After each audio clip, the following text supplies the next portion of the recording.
ზღაპარი დიდებისთვის, როდესაც ისინი პატარები იყვნენ.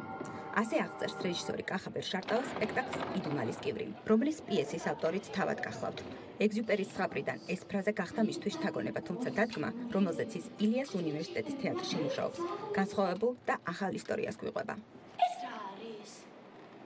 აბა მე საიდან უნდა ვიცოდე? იდუმალს კივრში, რომელიც ერთ მშვენიერ ღამეს თებემ და მატემ თავიანთ საძინებელში აღმოაჩინეს, სწორედ ის ინახება, რასაც ადამიანებისთვის ბედნიერება და კეთილდღეობა მოაქვს. მაგრამ სკივრი დაკეტილია, გასაღები კი დაკარგული. გასაღების ძიებაში დაძმა სხვადასხვა განზომილებებში მოგზაურობს.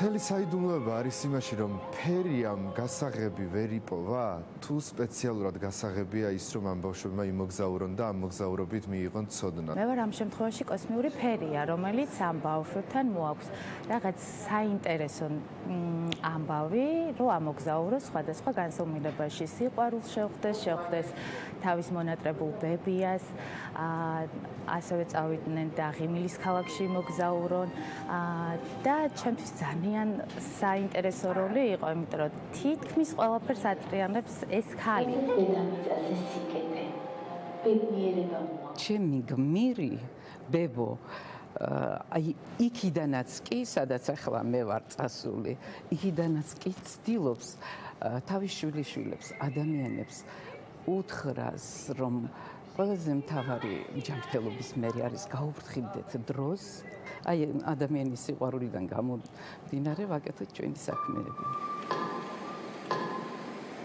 იდუმალ და ზღაპრულ განწყობას თეატრალურ დადგმაში ქორეოგრაფიული ნომრებიც ქმნის, რომელზეც ნათია ბუნტურმა იმუშავა. სპექტაკლის ერთ-ერთ მონაკვეთს კი მუსიკალურად ეგა კვალიაშვილის მიერ დაწერილი ნანა აფორმებს. ახალ ზღაპარს თეატრის მსახიობებთან ერთად ილიას სახელმწიფო უნივერსიტეტის სტუდენტებიც გვიყვებიან. ერთი საათის განმავლობაში დაბრუნდება ყველა იმ ბავშვობაში, გაახსენდება ყველაფერი, რაც უნატრიათ, ოცნებები რაც ქონიათ და აუცილებლად უნდა ნახოს ეს ზღაპარი დიდმაც და არა მარტო პატარამ. ბოროტი გმირი არ ყავს და ალბათ ადამიანებს ცოტა მოენატრათ ეს რაღაცა ფერადი არაბოროტება და სიკეთით მოყოლილი ამბავი, სიკეთით მოტანილი სიყვარული და სიკეთით კიდევ ერთხელ გაღიმება იმაზე, თუ ბედნიერება, რომელსაც ეძებ, აბსოლუტურად შენ ხელთ არის. იპოვიან თუ არა ზღაპრის პერსონაჟები ბედნიერების გასაღებს და რა დევს იდუმალს კივრში. ამას მაყურებელი 17 იანვარს პრემიერაზე გაიგებს. სპექტაკლით იდუმალის კივრი ილიაუნის თეატრის მეათე საიუბილეო სეზონი გაიხსნება.